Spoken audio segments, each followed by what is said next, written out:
We left off over here.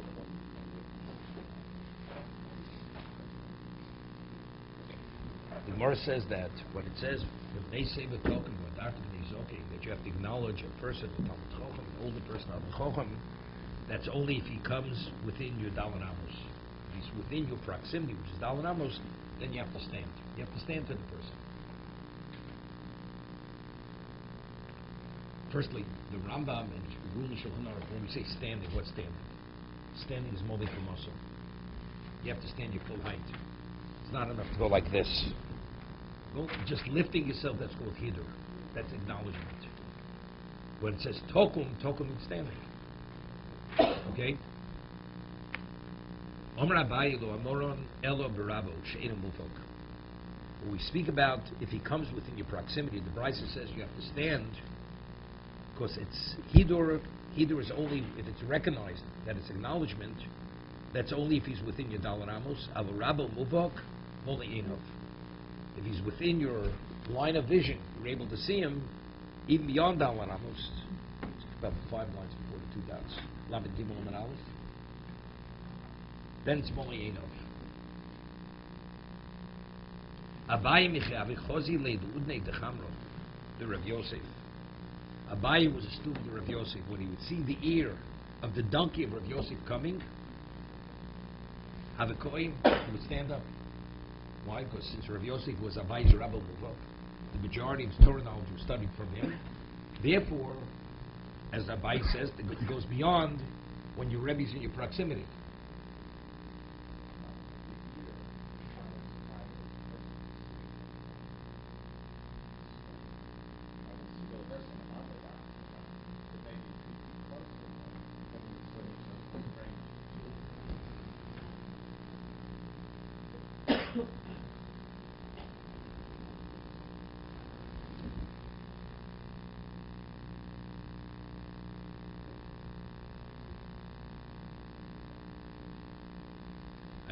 Better question.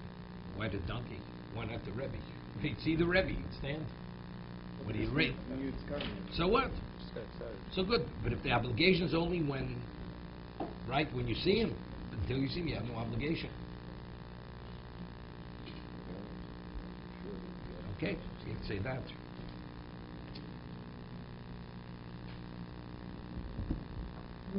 I think it's this.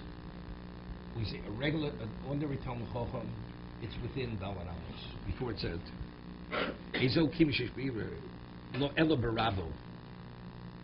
That's She'eno Muvok. It's interesting. I mean, it's also bothering. But it seems to be Rabo She'eno Muvok. What about him? He's a Talmud Chacham. He's not your Rebbe either. You never learned the word from him. But the person's a Talmud Chacham.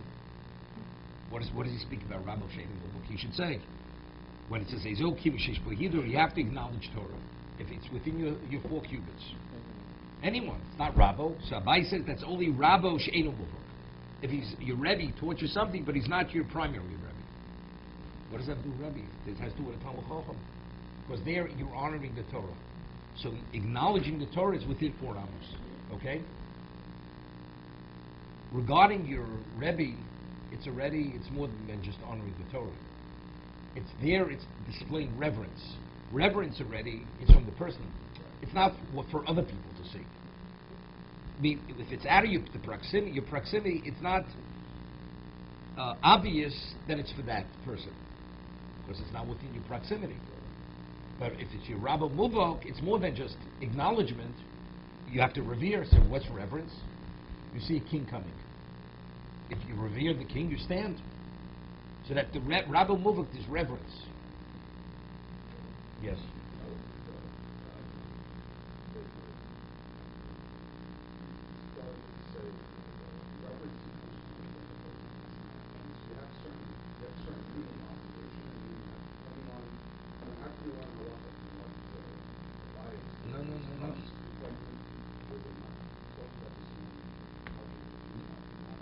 No, there's no question. There's no question. Reverence, the ultimate reverence. We say you have an obligation to revere Hashem. The person doesn't revere, right? Doesn't. So you don't revere. It's just a reality. You have mitzvah to love Hashem. You don't love him, so you don't love him. You don't fulfill the mitzvah. But we said regarding honoring, there's a mitzvah to honor a parent and to revere a parent. whether you revere your father or not, but you have to demonstrate reverence. What's demonstrating reverence? You don't sit in the seat. You don't interrupt his conversation. So even though in reality, in your feeling, you don't revere the person, but at least behaviorally speaking, you have to behave within the context of reverence. So here, regarding your Rabbi Muvok, it's behavior, regardless of what you feel. So therefore, even no, but that's not Rabbi Muvok. That's not Rabbi Muvok. That's not Rabbi Muvok.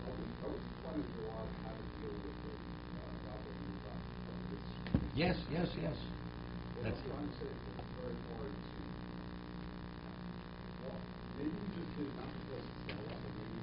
no. It's cited halacha. No. It's we draw it from that. Moli Einov. We rule this way. But again, maybe you don't have to stand when you see the heir to the donkey. There, his reverence was so great. He even before he saw the Rebbe, he already stood. But and when they person, you have to see the person. But if you see the Rebbe himself, you have to stand even though he's outside of Yudal Amos. Right? Even if he's outside of Yudal Amos. I mean, the halacha the way it's ruled today, there's no such thing as Rabbi Muvok. That since we learn from Svarim, and there's so many other sources of our development in Torah, so everybody's considered Rabbo, not Rabbi Muvok, if somebody taught you. However, as the Mechaber's rules in the Rambam, what about if you have a person who's a Gadol Hador, a Torah sage, leading Torah sage generation, even if you never learned one word from him? There, you have to acknowledge him as if he's Rabbi Muvok, because it's what he represents. So there, you see a person coming even 100 feet away. If you're able to visually see him, you have to stand. Because that has... How long do you stand for? Until he passes beyond your dollar. So really you're standing so that he can see... Not that he can see, he has nothing to see you. You have to So then why not just stand for 30 seconds and then sit down? It's not respect. That's your obligation. But The halacha by a Sefer Torah. When you see the Sefer Torah being taken out of the Yom Kodesh, you have to stand immediately. Even though it's not within your proximity. Right? You're sitting in the back of the shul, and it doesn't even come within your dalanams ever, because the bim is in the center. You stand until the Sefer Torah is put on the bim. But just like the Sefer Torah, it passes down Amos. No, you have to stand. Also, you have to stand. You have to stand till he sits down, till he sits in his place. Even beyond. It's true. Even beyond. You know, it's interesting. The Gemara says, we have the Gemara Makros, it says, Hani Badloi Tikshoy, these foolish Babylonians, they stand for a Sefer Torah, but they don't stand for a Gabar Rabbah. They don't stand for a great Torah sage. What does it mean? But a Torah sage is no different than the Torah itself. As you have an obligation to revere the Torah, you have an obligation to revere the Torah sage. The Gemara says, because one is a living Torah, the other is just a parchment with writing on it. Okay? But there's no difference between the two of them. But you see, we're equating two. So just the Sefer Torah is based on, it's Moli Einov. The Gavra, we're not talking about Talmud. It's Gavra means the Gadol Hador. He's a leading Torah sage. So the leading Torah sage, because he's the equivalent of Rabbi Muvok, therefore it's Moli Einov. Therefore you have to stand.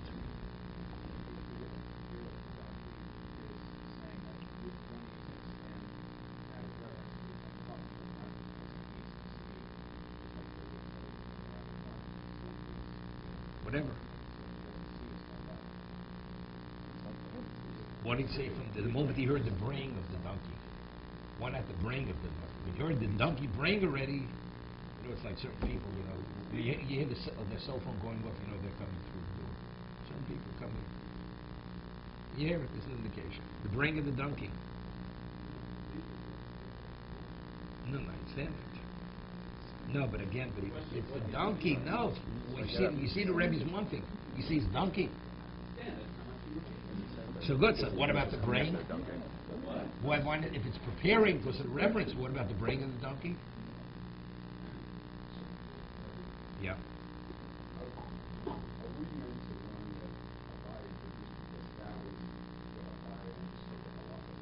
No, we'll say he said Moli Einov. Then he says Abaye, even to a greater degree.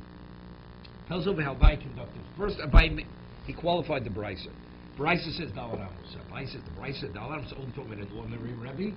But if it be Rabbi Muvok, it's within your line of vision. Then the Gemara says, now by himself, how did he conduct himself? He went beyond that. So first Abaye stated the halacha. Rabbi Muvok is Moli Einov. And then they would say, but Abaye went even beyond that. He went beyond Moli Einov. Even he didn't actually see the Rebbe. He saw the ear of the donkey. That was at that moment he already stood. Abaya v'rochiv chamro, v'kom miski aguded the nahar sagyo. Hear this? Abai was riding a donkey, and he was riding along the bank of a river called Nahar Sagyo. Yosef and Misharshi Rabbona Bidach Yiso. Rabbi Sharshi and Rabbona, they were on the other side of the river, on the other bank. They were so definitely it was beyond Dalar Amos. V'lo Komon B'Kamei, and they didn't stand for him. They were out of his Dalar Amos. Oma Lahu, see, he reprimanded them. Bravo Muvakano, aren't I your primary Rebbe? So the moment you saw me, you should have stood. But they sat, they did not stand. Omru lei v'lavadata. They said, we didn't notice you. That if we would have noticed you, we would have stood. But we didn't notice you, that's why we didn't stand. But essentially, he reprimanded them. What he reprimanded? To teach them halacha. Because it's not simple. Could you, maybe we wouldn't. That's how he's qualifying the brisa. When it says Davar Amos, that's an ordinary Rebbe. But Rabbi Muvok, it's Molieno. No. No, see, no. Exactly. But we're saying, but Rabbi Muvok is Molieno. Doesn't make a difference. It's within your line of vision.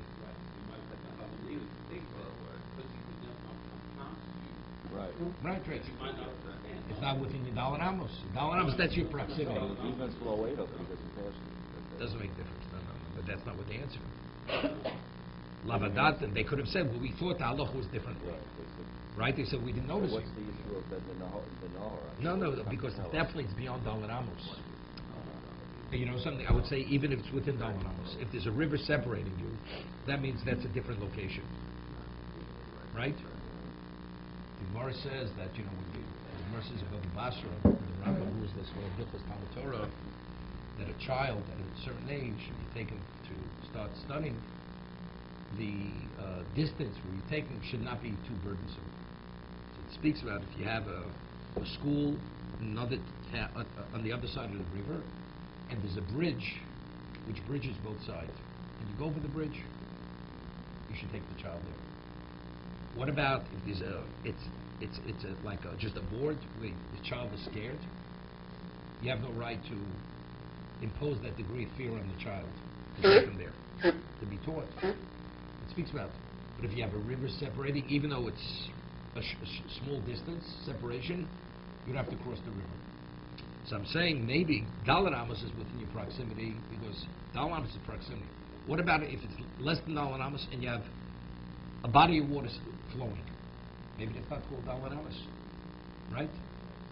It's two separate locations. You have a wall separating, and within Dalar Amos, a wall separates the two locations. It's two locations. And even though you can visually see over the wall, right? You see your Rebbe on the other side of the wall. You have to stand for your Rebbe. Even though there's a wall, right? There's a wall separating. You have to stand. Okay? There was a concept of Nazi putting a stumbling block. The concept of a river puts it completely out of its orbit. Correct. It's not available to him. No, it's not a stop there. It's different. It says Nazir is not permitted to go near a vineyard. It says schor.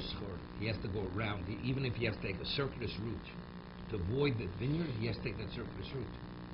Because he has to keep his distance, like you say. So whatever is considered separating him from there, even though it's within a certain proximity, it's not. He used the rules on the other side of the river. Like the wine available for the Nazir. We use that concept. It was on the other bank. On the other bank of the river. To tell me that despite the distance, they still had an obligation to stand if they would have noticed it. But different from the Nazir case. Yeah, but it's all different concept. Could he be taken as himself? That's why it speaks on the other side of the river. I understand, but it's like a completely different level of separation, so we no longer... It's not available. By the Nazir, it's not available. You're only in violation of the evil submission if it's not available to the Nazir, you avail it to him. Okay. David wants to show me. He's still doing this over, even though it's been a while. Okay, Reb Shimon ben Elazar Omer. Minay lezoking shlo yatriach. We had earlier.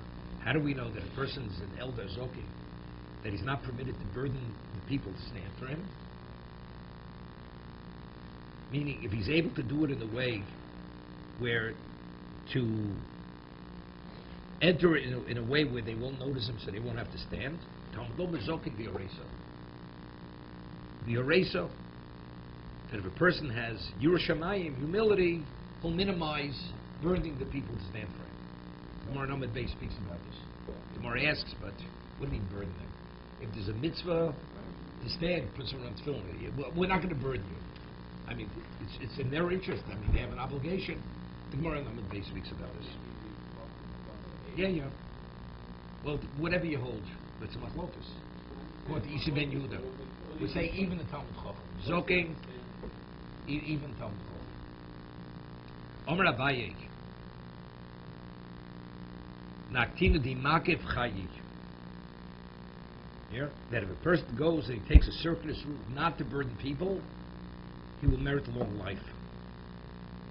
Rashi chayi is marach yomi. Abaye makif. Abaye would take a circuitous route not to burden the people. To stand for him, Rab Zera makif. Rab Zera also.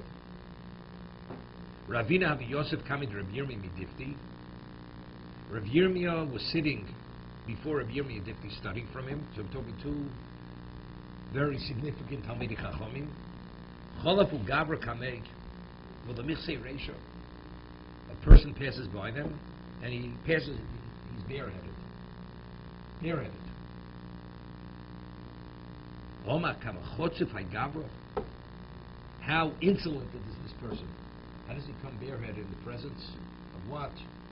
Of two people at Talmidei Chacham? Evidently, it's not he didn't notice them. He noticed them.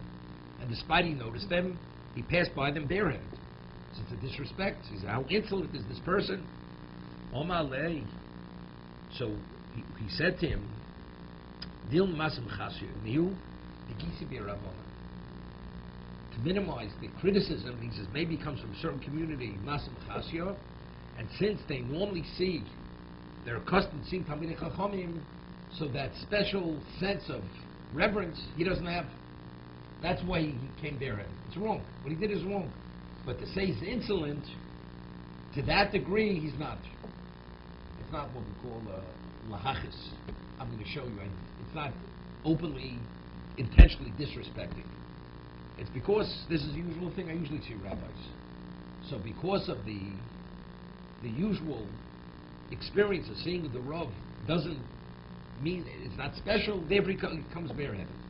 He doesn't cover his head when he sees the other Rebbeim. No rabbi. He doesn't cover his head. He lives in a community with a lot of Rebbeim. So because he's so accustomed, it's not so special anymore. I'm saying that community doesn't cover his head. No. He doesn't. No, because he's always, many years ago, we said we were alive. So the Baba Rebbe, the Rav came to New York right after World War II, which was on the west side. This is like, 1945. So the Baba Rebbe first came, he lived in a brownstone, and they would wait on the stoop, those they call the stoop, calling people in from the street to make a minyan on the west side. So this person, he was one of the people who made the minyan. So the Baba Rebbe was a Rahmanis, he lost everything in Europe. And he was like chummy with the Baba Rebbe, very chummy with him. No, but he didn't call him by his first name, he still called him Rabbi. He wasn't, okay? Fast forward 30 years, 40 years, and he was out of touch. Now today the Baba Rebbe has tens of thousands of Hasidim. He says, he wants to go meet the Baba Rebbe. Goes to Brooklyn. Famous, no appointment. Knocks on the door. This is so-and-so. I'd like to see the rabbi. So, make an appointment, this and that. You're not dressed appropriately. This and that. I used to make the minyan going back 40 years ago on, the brownstone. That's his recollection of the rabbi. But you understand this. He was in an unfortunate situation then, and therefore you related to him in such a way. Today it's a whole different world. He didn't understand. He had no reverence, nothing. So, why can't he go straight through the front door? So he was offended. Okay.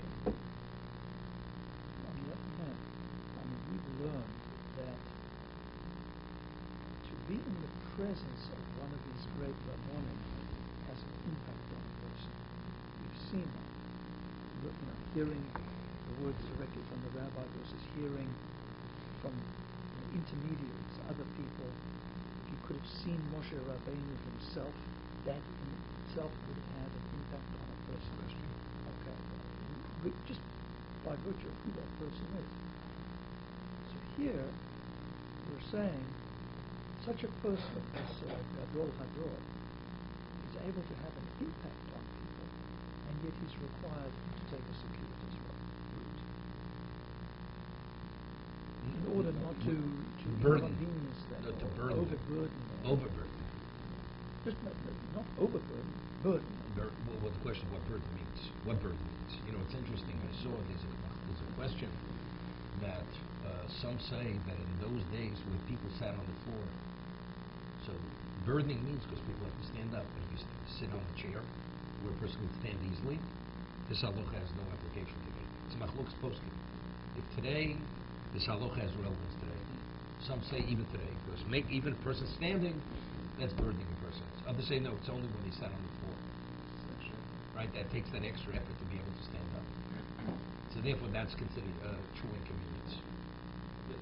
But they also would have to start their learning.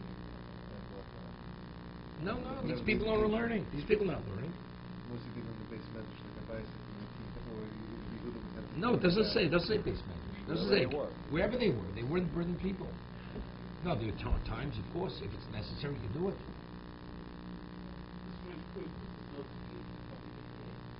But it's a disrespect. A person comes into a shul bareheaded. Right? You offer him something to cover his head, even if he doesn't know. It's a disrespect. You don't come to a shul. Coming before a Talmud Chacham because what it represents is a disrespect. We discussed. A person is not permitted to take off his tefillin sharosh in presence of the Sefer Torah. You have to go off to the side because you're bearing your head. It's a disrespect. So bearing your head also in front of your Rebbe. You're not permitted to take off your tefillin in front of your Rebbe, tefillin sharosh. Because bearing your head in front of the Rebbe is a disrespect. That's the halacha.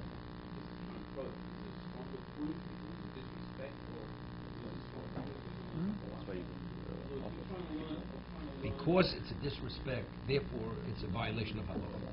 So over here he wanted to make it a little bit wider. He's not insolent.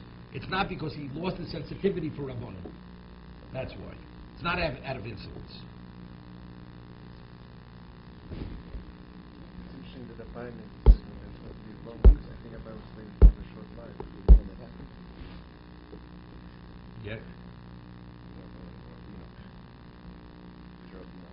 Ravina. No, he means before the circuitous route. It says Abai would take the circuitous route because he wanted to live long. It says if you do it, you will live longer. Right? Chayi.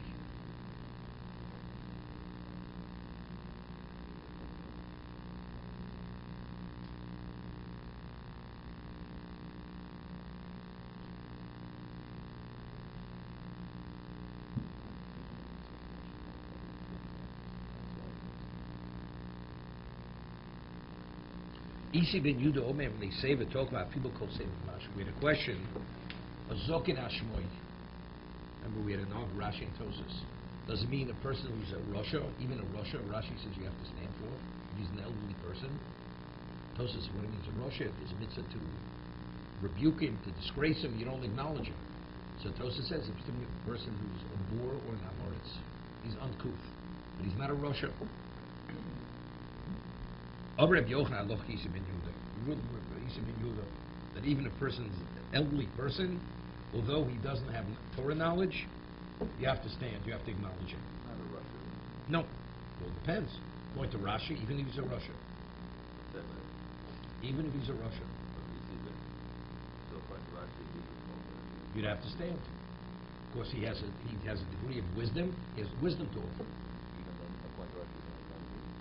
But we'll discuss in a moment. No, non-Jew. They ask on the Rambam. The Rambam says even a non-Jew. Right? But the Gemara says before, right? It says over here, Rabbi Yochanan went out of his way even for a goy. Right? It seems to me he did something more. Rabbi Yochanan Abikoy Mikami Sabi Darmoy. elderly Armenians. I mean, even a person who's a non-Jew, he would stand. Omakame herpatki odu alayu. So Rashi says, how many experiences did they go through? Rashi says, Tzoros, and they saw wondrous things in their lives, and they learned from the lessons of life, so they have wisdom. Therefore, that's the reason why he stood for even for the non-Jew. So it seems to be that it's more. So there's a whole question over here. So the non-Jew did he keep Shem Mitzvahs main off? No, that's the question. It's a question.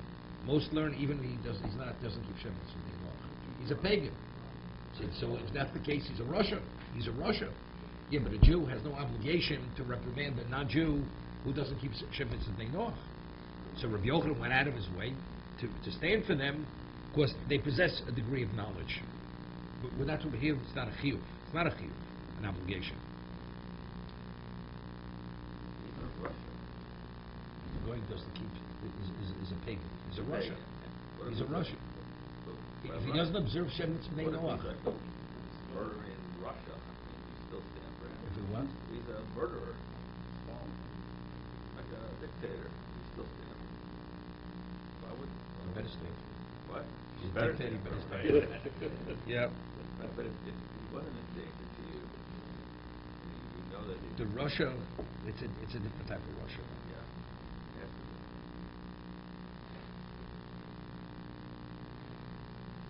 be. Okay, one second. Rava makem lokoi hidu ovenu.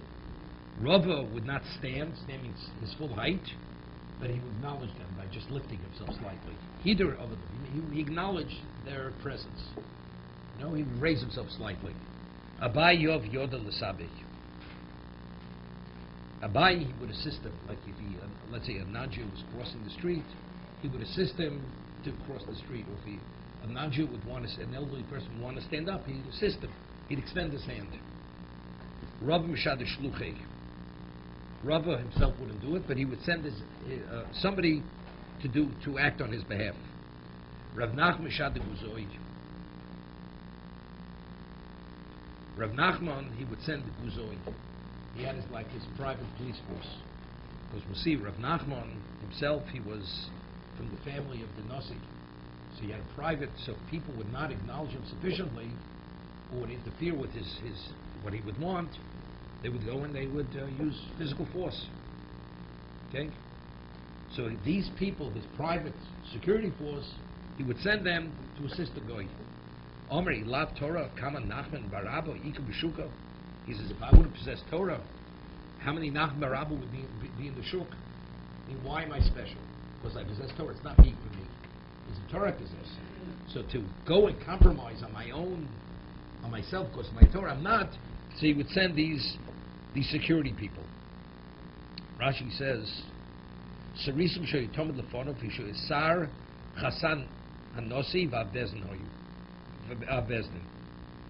Here, he was a minister, and he was the son-in-law of the Nasi, and he was not Bezdin. So he had this police force, people who would not follow his rulings and his verdicts, they would be punished. He would send these people who would normally they're available to enforce the law, but he personally did not get involved. Not to minimize his Torah. Domi lav Torah kama Nachman ika b'shuka. See, this is interesting. It's an interesting concept here. It's really it's an evaluation. Let's say a person waves his arm to war. But then people stop appreciating him, and they will not have reverence for him. And therefore, they will not value his opinion more than an ordinary person's opinion. So what does he do? He did the wrong thing. So he uses the shlol l'zalzel b'torah. So this will be minimizing his Torah. If people see him as anybody else on an ordinary level, he's minimizing his Torah. And if he's minimizing his Torah, he's doing the wrong thing. Because then I'm seeing it as a regular person in the market. But I have to be recognized as somebody who's special because of the Torah I possess.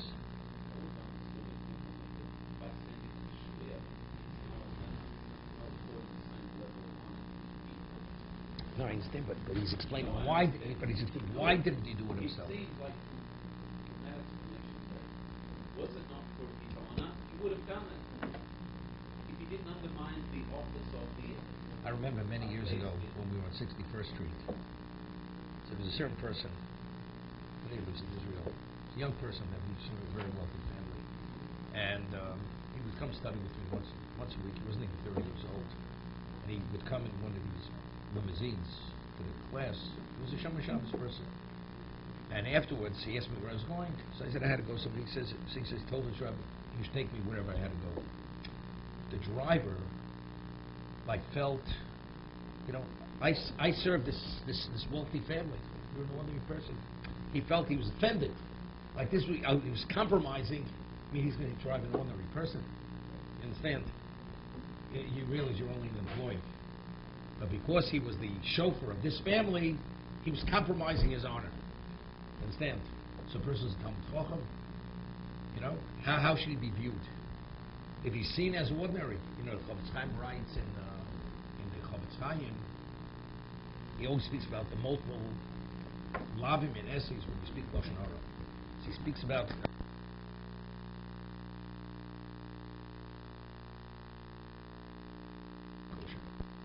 and he speaks. So somebody makes a comment. You think he's such a great Talmud Chacham. He's not such a great Talmud Chacham. And by making these comments, he points out people lose respect for him. So people lose respect for. Firstly, you're undermining his livelihood. Factually, he's qualified to do what he does. But the moment people lose respect, if they have a halakha question, they're not going to. And when he gives words of musar, they're not listening. Because of this person's comments that he's not what you think he is.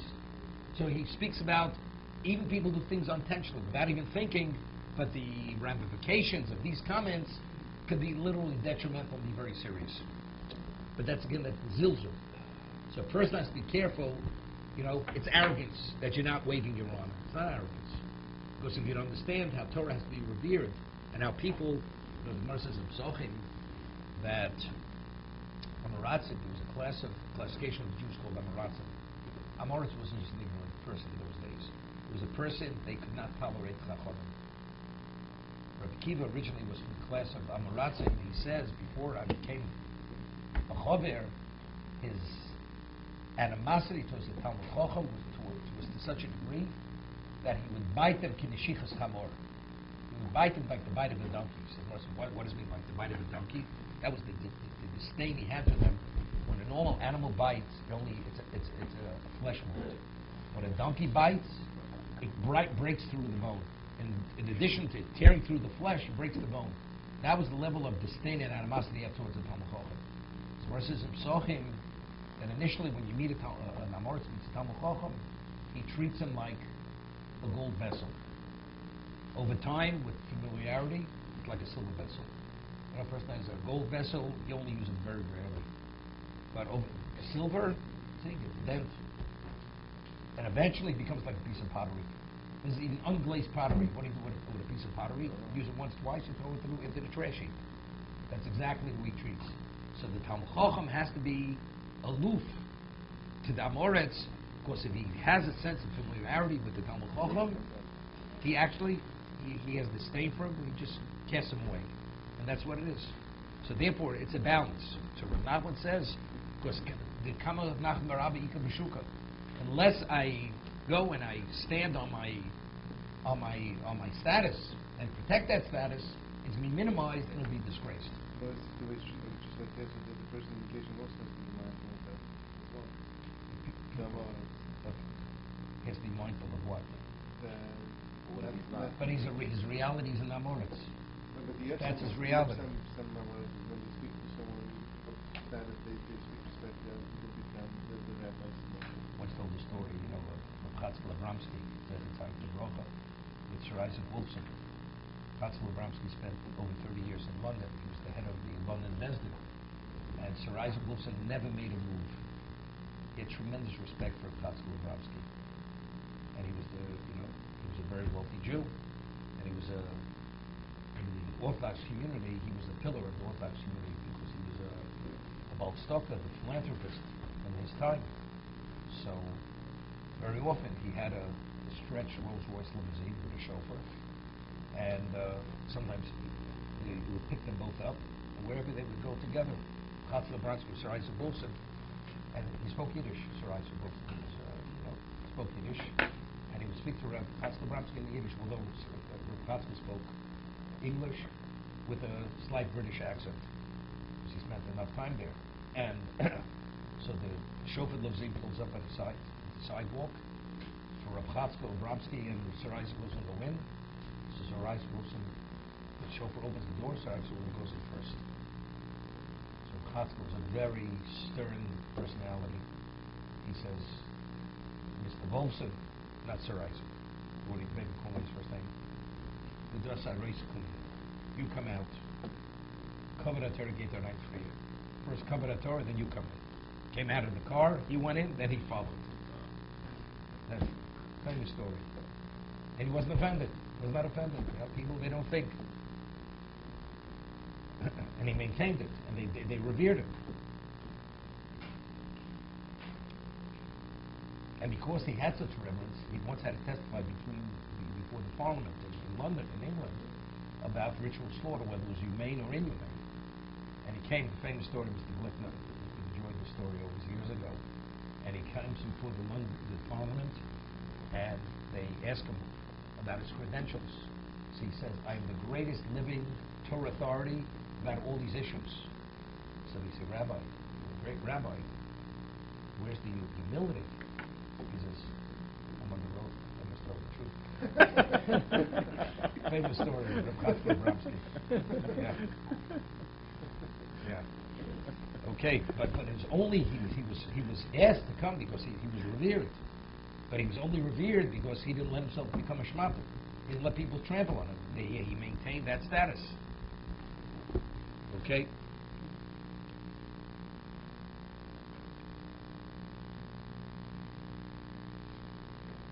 Omer Avevo, Omer Aviana. Ein Talmud Chochem Ra'ashoy Lamon De Rabo El Shachris V'Arvis. Rav Avevo says to him, Rav Yanai, a Talmud Chochem is not permitted. You're not permitted to stand for his Rebbe more than in the morning and the evening. How many times a day do we acknowledge Hashem? Twice a day. Kriyashma. Kriyashma Shashachris, Kriyashma Shalarvis. So if we only acknowledge HaKadosh Baruch Hu twice a day, so when the Rebbe comes, we should acknowledge him more than twice a day. It's a disrespect. Right? It says, V'yoresim Elokecha. It says, Es Hashem Elokecha. Tira, the rabbis tell me Chacham. Right? You have to revere the Talmud Chacham no less than HaKadosh Baruch Hu. But how many times a day do you acknowledge Hashem? We're talking about acknowledgement.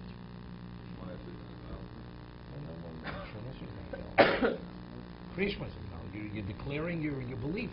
Right? Twice a day we declare our beliefs. So to acknowledge who your Rebbe is twice a day is enough. Doing more than that, you acknowledge your Rebbe more than HaKadosh Baruch Hu, therefore you're not permitted. So Tosa speaks about it. We do it more often for many reasons.